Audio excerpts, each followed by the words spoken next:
You are welcomed in Raw Legal Live video classes. Now we are going to discuss section 57 of the CRPC, that is a person arrested not to be detained more than 24 hours. कि किसी भी व्यक्ति को जिसको गिरफ्तार किया जाता है उसको 24 घंटे से ज्यादा पुलिस कस्टडी में नहीं रखा जा सकता, ये सेक्शन 57 कहता है। 57 says no police officer shall detain in custody, कि कोई भी पुलिस ऑफिसर कस्टडी में नहीं रखेगा a person arrested without warrant, बिना वारंट गिरफ्तार किए गए व्यक्ति को for a longer period than, इसके बाद सीधा पढ़े आप last line second last, longer period than 24 hours, कि 24 घंटे से ज्यादा समय तक कस्टडी में नहीं रखेगा। एक्सक्लूसिव ऑफ द टाइम, उस समय को छोड़कर जो जरूरी है, नेसेसरी जरूरी, फॉर द जर्नी यात्रा के लिए, from the place of arrest गिरफ्तारी की जगह से लेकर टू द मजिस्ट्रेट कोर्ट, कि मजिस्ट्रेट की कोर्ट से और जिस जगह से गिरफ्तार किया है उस जगह की यात्रा के समय को छोड़कर वो एक्सक्लूड है, वो इस 24 घंटे में शामिल नहीं किया जाएगा। और बीच में क्या लिखा है, under all the circumstances of the case is reasonable, इसके लिए जरूरी है कि बाकी तमाम जो परिस्थितियां हैं वो रीजनेबल हैं, सही है। And such period shall not in the absence of A special order of A magistrate under section 167, कि अगर अंडर सेक्शन 167 कोई स्पेशल ऑर्डर मैजिस्ट्रेट ने पास किया है उसको छोड़कर 24 घंटे से ज्यादा उसको कस्टडी में नहीं रखा जाएगा। अगर 167 क्या है सीआरपीसी, कि जब मैजिस्ट्रेट को लगता है कि 24 घंटे के बाद भी अक्यूज्ड को कस्टडी में रखना चाहिए तो वो ऐसा कोई ऑर्डर कर सकता है, लेकिन जब तक वो मैजिस्ट्रेट कोई ऐसा ऑर्डर नहीं करता है तब तक सेक्शन 57 लागू होगा कि 24 घंटे से ज्यादा उसको पुलिस कस्टडी में नहीं रखा जाएगा। खैर, now the very first point that arises here is why this section. पहला पॉइंट हमने यही उठाया कि सेक्शन की क्या आवश्यकता है या what has been the objective of this section, इस सेक्शन का क्या उद्देश्य है, पर्पज क्या है। उद्देश्य वही सेम थिंग कि क्यों इनेक्ट किया गया, तो उसके लिए हमने 3 पॉइंट बनाए हैं। फर्स्ट है to prevent arrest and detention, arrest and detention को प्रिवेंट करने के लिए, बचाने के लिए, विद ए व्यू, एक विचार को लेकर, एक नजरिए से, कि क्या नजरिया, टू एक्सट्रैक्ट कन्फेशन और as a means of compelling people to give information, कि लोगों को कन्फेशन देने से या उनको इंफॉर्मेशन देने के लिए कंपेल किया जाए, उस चीज को बचाने के लिए, टू प्रिवेंट, पहला ऑब्जेक्टिव है। Second is to prevent police stations being used as prisons, कि पुलिस स्टेशंस को जेलों की तरह प्रयोग ना किया जाए, उस उद्देश्य की पूर्ति के लिए। Third is to afford an early recourse to the judicial officer independent of the police on all question of bail और डिस्चार्ज, बेल या डिस्चार्ज के मैटर पर इंडिपेंडेंटली जुडिशियल ऑफिसर विचार कर सकें, इस धारणा को लेकर भी सेक्शन 57 सीआरपीसी जरूरी था। तो इन उद्देश्यों को ध्यान में रखें आप, क्योंकि कई बार इंटरव्यू में या मेंस एग्जामिनेशन में अगर इस तरह की बात आती है तो आप लिख सकते हैं। खैर, now the very first thing that I would like to discuss with you is that this provision is mandatory। और ऐसा क्यों है, और ये मैंडेट कहां से आई है mandate? Mandate is from article 22 of the Indian constitution, article 22 की मैंडेट है, तो that's why this provision is mandatory, constitutional mandate है, फंडामेंटल राइट्स की मैंडेट।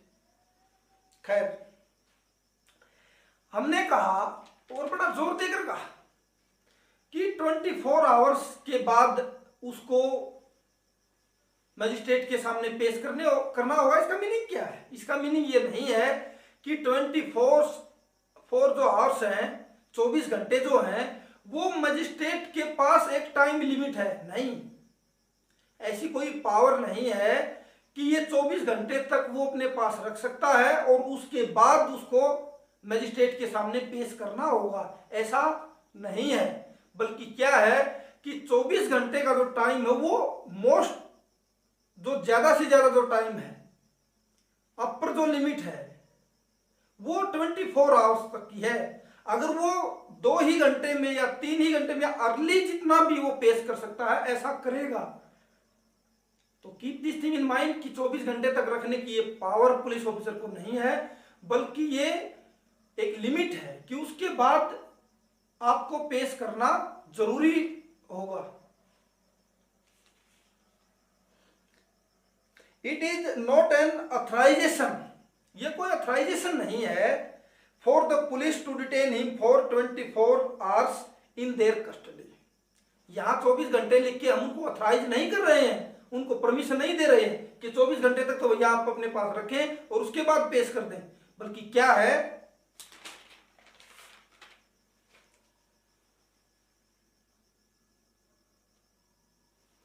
ये है क्या, आप सुने एक बार।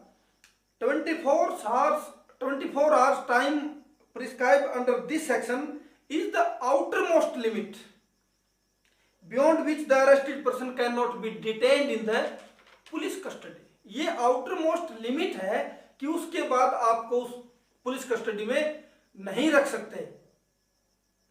ये वो लिमिट है, ना कि ये अथराइजेशन है पुलिस ऑफिसर्स को कि आप 20 आवर्स तक यहां रखें और उसके बाद वहां ले जाए। मीनिंग देयर बाय, अगर आप उसको 24 आवर्स की लिमिट क्रॉस होने से पहले, जैसे गिरफ्तारी के 1 घंटे के बाद तक ही अगर आप उसको पेश कर सकते हैं तो करें। ये अथराइजेशन नहीं है कि आप अथराइज है कि नहीं 24 घंटे तक तो रख ही सकते हैं। नो, अगर आपको सुविधा है और आप ऐसा कर सकते हैं तो घंटे में ही, 2 घंटे में या अरेस्ट करते ही पेश करें। नाउ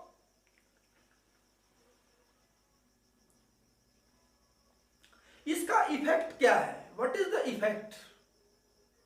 कि अगर मान लिया 24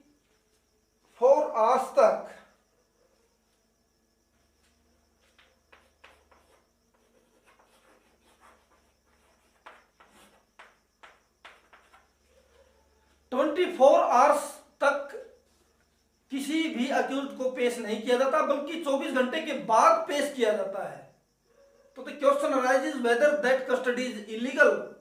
The answer is no. Even in the case where a accused is produced before the magistrate after 24 hours, even in that case the custody shall not be illegal. Shall not be illegal. तो उस case में custody illegal नहीं होगी, उसका custody की illegality के ऊपर कोई प्रभाव नहीं पड़ेगा। नाउ एक और point, legal aid. You know very well, legal aid is a concept everywhere in this country. तो the objective to provide legal aid to the indigent accused, गरीब किसी भी अक्यूज्ड को जो हमने लीगल एड प्रोवाइड करनी है, दैट डजंट मीन कि लीगल एड का कंसेप्ट तब शुरू होगा जब ट्रायल शुरू होगा। ऐसा नहीं है। लीगल एड का मीनिंग क्या है? The right of legal aid arise since the accused is produced before the nearest magistrate. बल्कि सच्चाई क्या है कि उसका लीगल एड का जो राइट है वो तभी से शुरू हो जाता है जब उसको किसी नियरेस्ट मैजिस्ट्रेट के पास पेश किया जाता है, ना कि लीगल एड का कंसेप्ट तब शुरू होगा जब उसका ट्रायल शुरू होगा। ऐसा नहीं है, बल्कि जिस समय उसको नियरेस्ट मैजिस्ट्रेट के पास पेश किया जाता है, लीगल एड की बात वहीं से शुरू हो जाती है, उसको सहायता वहीं से दी जानी चाहिए। और ऐसा कहां लिखा है? Section 57 and article 22 of the Indian constitution. 22 clause first of the Indian constitution, वहां से ये चीज निकल करके आई है कि लीगल एड तभी से शुरू हो जाती है जब अक्यूज्ड को nearest magistrate at the very early stage arrest किया, उसके बाद मजिस्ट्रेट के सामने पेश किया, तभी से आप उसको लीगल एड प्रोवाइड करवाओ। और ऐसा कहाँ लिखा है? 22 first, article 22 clause first and read with section 57 of the CrPC. बल्कि जनरली यही समझा जाता है कि लीगल एड ट्रायल शुरू होगी तभी एडवोकेट की आवश्यकता है, लेकिन ऐसा नहीं है। If I am to state section 57 to be read with section 76 of the CrPC की अगर रीड विद की बात करें तो सेक्शन 57 को 76 सीआरपीसी के साथ मिलकर के आप पढ़ें, वहां देखिए कि सेक्शन 76 में क्या लिखा। In this way, I think we have discussed section 57 of the CRPC fully. Enjoy this lecture. Thank you.